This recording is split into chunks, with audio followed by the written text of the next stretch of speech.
Welcome to Study Loop. A zero time interval multiplied by any factor is still zero. Therefore, a zero length contracted by any factor is still zero.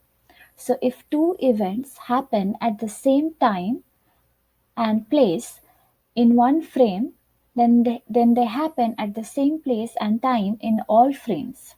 So, therefore, it is not possible that the observers in other frames will see the bolts hitting at different times or different places. So, not possible. Thank you.